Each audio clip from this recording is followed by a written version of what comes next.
Hello, everybody, and welcome to another episode of the Champions of Self podcast. My name is Ben Eden, your host, and today I'm happy to welcome Margaret Steffie as our special guest today. Hello, Margaret. How are you?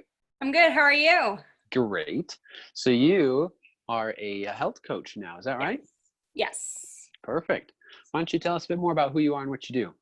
So I have been certified as a health coach for 2 years, but have kind of put it on the back burner to prioritize some other things. I am a recent college graduate who is pursuing a master's. Mm, I teach group fitness classes. I'm a lover of long distance running, so I do a bunch of different things. right. Really love spending time outside. I'm very thankful to be in an area that's gorgeous and I can do that in. So hmm very thankful for all of that. Good. Now, this is a thought that just came to me. Tell us a little bit more about your home situation right now, especially during this pandemic. I mean, do you live with others? Is it just you? What do you do? Yes, so I am actually living with my family. So Hmm my parents and my sister. As 2 years ago, when I decided to transfer schools because I wasn't happy, I moved back home because I found basically the perfect school for me. And it happened to be 20 minutes from my house. So I was like, why am I going to pay $700 a month in rent Mm, when I can live at home for free? right. So instead purchased a car and have been able to commute. Nice. So you, your parents, and a sister, is that right? Yes. And you don't have to tell me ages or anything, but is your sister older or younger? She is younger. Okay. And how has it been in your household with, the things that came from the virus? Are you guys bored out of your mind? Have you figured out what to do? I've been nonstop busy. I honestly feel that I've been busier, but it's also been good. Hmm Less running around and more focused busy. So that's been good. I'm really enjoying actually getting to spend time with my sister because I never felt like I saw her. Yeah. And I mean, family wise, we're all doing pretty well. My dad's usually busy. So he's the one that if we disagree with someone, it's usually him the most, but he's doing his own passion project right now. So Okay. he's been a bit out of the house, and he and my mom are on vacation this week. So Oh, it's also wow. been nice to get a little bit of time away from Yeah. them just because we're all home a lot. Yeah. So your main thing as of 2 years now, I guess, is this health coach, right? Yes. Tell us a bit about why you got into health coaching. Why is that so important to you?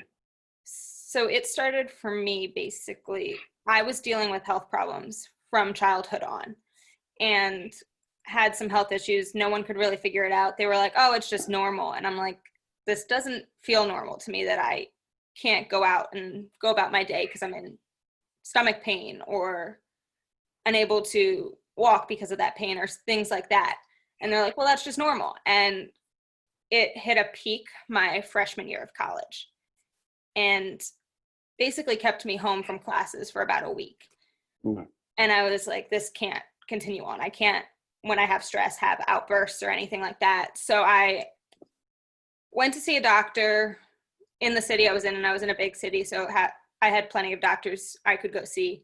Went to see one of the best. They told me there was nothing wrong and left me as is, told me to continue doing what I was doing. So it was very much for me I figured it out on my own through trial and error and did a bunch of research and pretty much figured out that there is so much more to health than just going to the doctor and getting medications. There's nutrition that's involved, there's fitness, there's stress, and use those tools on myself.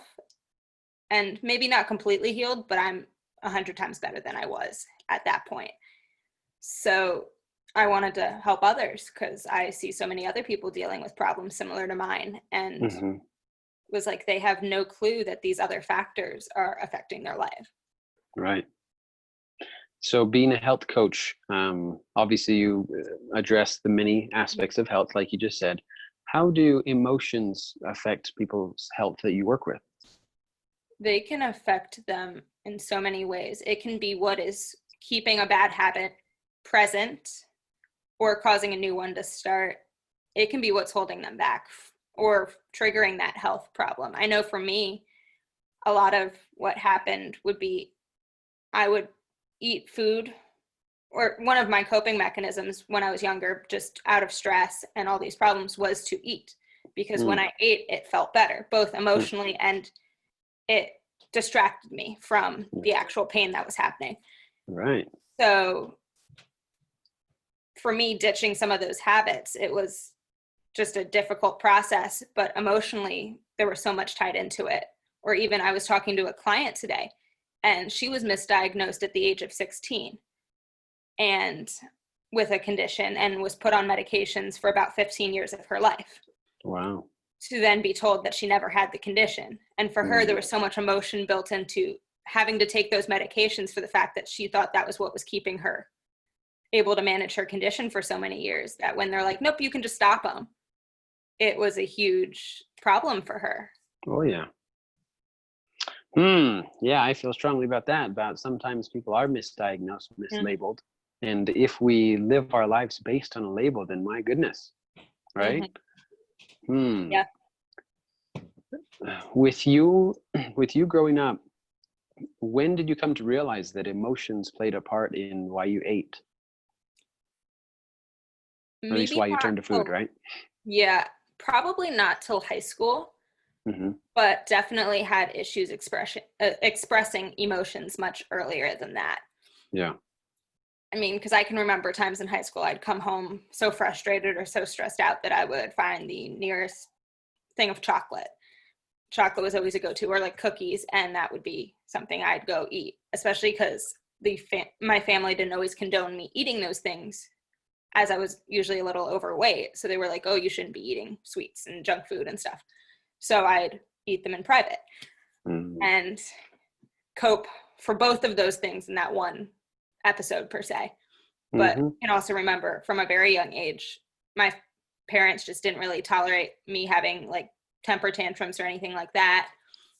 So I would be sent to my room until I could collect myself. So I could have been up there for hours. I mean, as a child, it probably felt like hours or days, but just not sure what to do with myself, completely distraught, and being told to stay there. Yeah. The idea that you and I had spoken about previously was that the idea of I can't be the person they want me to be.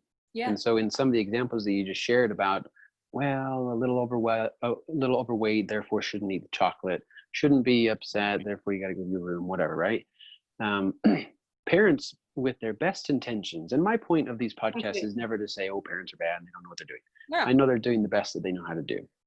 Yeah. This is to give a little bit of, shed a little bit of light on things where we can still get the same effect if we first validate the emotion and we say, hey, why would Margaret be wanting this chocolate right now when she herself might know that she's not super happy with how her body is at the moment, right? I don't need to remind her of that. So let's dive and say, hey, how was your day? Are you feeling stressed? And she's like, yeah, I'm stressed. That's why I want this chocolate. Okay, let's talk about the stress, not the chocolate, right? Definitely. What else have you learned on that principle, either from your life experience or from the clients that you work with?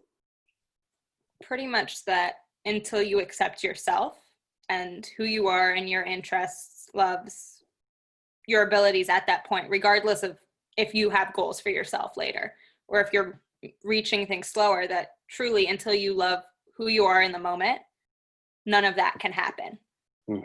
I spent so many years like binge eating or beating myself up over the fact that I was overweight, to then go into the opposite and then stop eating to try to lose weight, to then losing weight. I lost 40 pounds in 3 months. Wow. With over exercising and not really eating, to then being told I was underweight by my family and that I looked bad. After so many years of being told I looked bad for being overweight, that I spent so many years kind of grappling with myself and who I should be, both physically looking and with what I should be doing, that honestly, it hasn't been until probably this year when I've been really able to accept my own abilities and my strengths, that I'm like happy to see who I am in the mirror, both physically, mentally, all of it. That's huge. So here's a thought. it's interesting that your family, told you, hey, you're overweight. And then they said, hey, you're underweight. And you're probably Mhm. like, well, what the heck do you want from me? Right? Exactly. Exactly. So, bringing this to a broader scale, just what we mentioned at the very beginning of the pandemic, right? Sometimes we look so much for how others see us Hmm. because, like you're saying, maybe we're not secure in ourselves, maybe we're not proud of ourselves, maybe we have an emotional pain that we haven't overcome yet, and that's why we feel the way we do about ourselves. So now that our quote unquote normal has changed, it's like, well, I had this title, I had this office, I had this routine, and now I don't. And I feel like everybody's looking at me and saying, oh, you're too much this, you're not enough this. I'm dealing with some more emotions now, aren't I? Yep. When your family said, no, now you're underweight, what kind of emotions did you deal with then?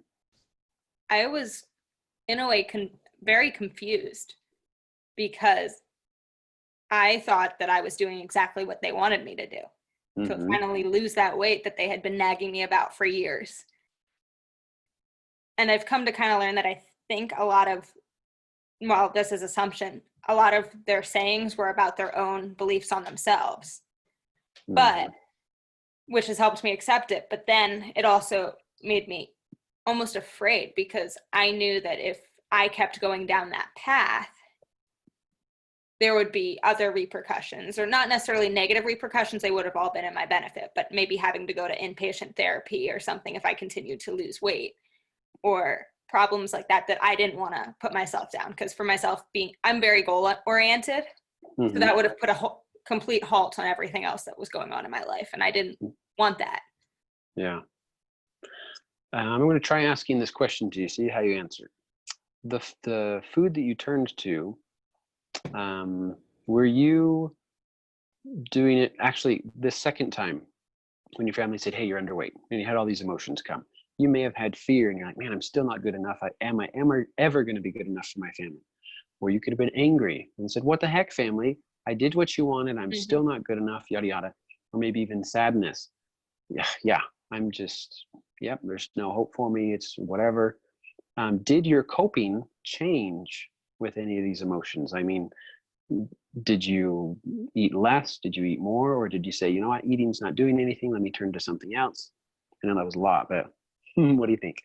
It was, I think it was a mix. So knowing that they were kind of onto the fact that I was going down like that disordered eating path. Don't get me wrong, I had been probably having many of those patterns and behaviors for years. Hmm. But when I realized that I was honestly not, I was almost stressed. I'm like, how can I continue along this path without them realizing it? Because being in such that mental illness state, I was like, I can't let go of this. Like, this is my safety. This is my control Hmm. over my life.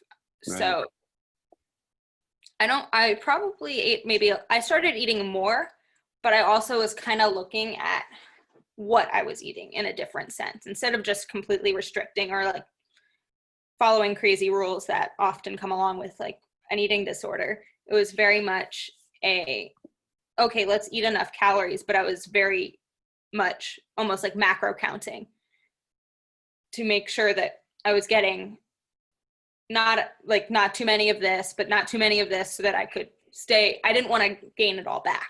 Hmm. So it was very methodical, and it took a lot of time for me to break those habits too.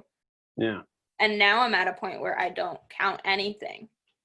I'm still conscientious on what I put in my body because I believe that the food really matters. And for Right. myself, if I eat junk food all the time, I feel really bad. But I don't watch what I eat anymore in that capacity. If I'm hungry, I find food that I want to eat that's going to fuel me in the way I want to be fueled. There you go. I like that. You have control over what you're doing. You know what it does to you, and therefore you do what's good for you, right? Exactly. Good. Now, again, I keep broadening this because we may not all relate in the Yep. specific behavior, but we certainly relate in the emotions. And then we Exactly. turn to some sort of behavior to, I like what you said about feel we have some sense of control, don't we? Where Yeah. it's like, hey, my family situation, how they treat me, how I was raised, how I feel about them, whatever I don't control, but I do control eating, so that's why I'm going to turn to it. So again, with the pandemic that we're in, I don't control that, certainly. But No. what can I control? I can control my video games. I can control my TV watching. I can control my shopping. I can control drinking, whatever. Exactly. So I hope the listener is saying, yeah, I might not relate with eating, but what behavior do I turn to? And maybe I'm turning to it because of an emotion. Okay. Correct. Hopefully that's a good realization. Very good. So now, Margaret, tell us, maybe use a specific emotion, or if not, just tell us, the principle you learned from it. Now that you've come this far since the eating disorder, as you said, what have you learned? What emotions were you dealing with? And now what behaviors do you turn to instead? So instead of having those scared emotions, it was a lot of fear of that unknown, or fear of that gaining back that weight, and fear of lack of control. I've very much turned to doing what feels good to me. So exercising in ways that feel good to me. I still exercise. I will never let that one go. It's just a happy place for me. Honestly, I found almost 2 years ago a true passion in group fitness, teaching group fitness. And while I haven't taught since March, it's still me practicing daily, or not maybe daily, but frequently, and really having fun with it again has been one of the things, but also honestly doing what I feel I want to do. So at times it could be coloring, which is something that I had no desire to do prior to the pandemic, but now like to do a little bit daily, or writing in a journal, or even watching some TV. But lately I've been watching like documentaries and stuff. So I'm learning at the same time. I like that. And I can't remember if it was before this conversation or during, but we used the term passion project, right? I think passion projects are powerful if they contain at least these two elements. One, creating something, using the creative part of you to make something new, because that's exciting. We were designed to create. And the other is where it uses our body. I guess there's a third, and that it helps somebody else, right? So what you're doing, it's exciting to you to not only use your body in fitness, but you're teaching others, and you're creating goodness, right? Definitely. Boom. So I think the listeners can say, oh, okay, maybe of those three categories, what would fit for me? What's something I can create? Whether it's music, drawing, cooking, lots of ideas. Can I use my body, and how can I help others? Good. Yeah, definitely. Sorry, I took over there a little bit. It happens. What else do you teach your clients in, taking control of their health, and a lot of times I think boredom just leads to why I exercise the way I do, why I eat the way I do, why I feel the way I do. Any thoughts to that? It's very much what feels right to them. So I come in with an open mind when I work with a client, and don't want to force my beliefs on them. I will provide education for the fact that they're coming to me because they don't know what to do, but also leave it up to them. So like if they want to start working out or being more physically active, I ask them what interests them. Because for me, I might go out on a 10-mile run for fun. Oh boy. But I was supposed to do that today. It didn't happen. It's fine. Ran out of time. It'll happen soon enough. But if obviously most of them do not want to do that right off the bat, nor should they. So it's what do they enjoy? Some of them come in being like, oh, I use the Peloton app and I love it. I'm like, great. Then we can either add to it if you desire, if you're very happy just doing that, like that's where we can leave it. Others have no clue. So we might brainstorm. Do you want to take walks? Do you like dancing and want to do something like a Zumba style class? Would you prefer to be in a pool? Like it's very much, I cater to them and their desires and passions. Yeah, that's important because myself as a coach, I believe that the answer is already inside the person. We simply have to help them unlock it, right? Yes. So it doesn't always help a lot if we come in as a coach and we tell them what to do and they're like, well, I'm already trying to understand myself, right? Yeah, exactly. Very good. Okay. Can you give us any other examples, either from yourself or from clients, about an emotion that they come to you with. Maybe they don't specifically come, hey, I'm dealing with this emotion, but because they come with you and say, the behavior that I want to do is this, or the behavior that I'm doing is this. And then you say, oh, maybe here's an emotion that's related. Mm-hmm. There's definitely, I get a lot of frustration with clients. Not myself being frustrated with them, but they coming with frustrations. And I myself having frustrations about different things in my life. A lot of times they're like, well, I want to be at X body fat percentage, or wanting to be fit and toned. And I usually am like, you need to define that one a little bit more. But things like that, or wanting to be able to do X thing or feel X a certain way. And they're frustrated because they're not getting there. So they're coming to me asking basically, how do they get there? And it's fun because for me, everyone's so different that I don't have the answer. I can't be like, yep, you just have to do this thing and you'll be good.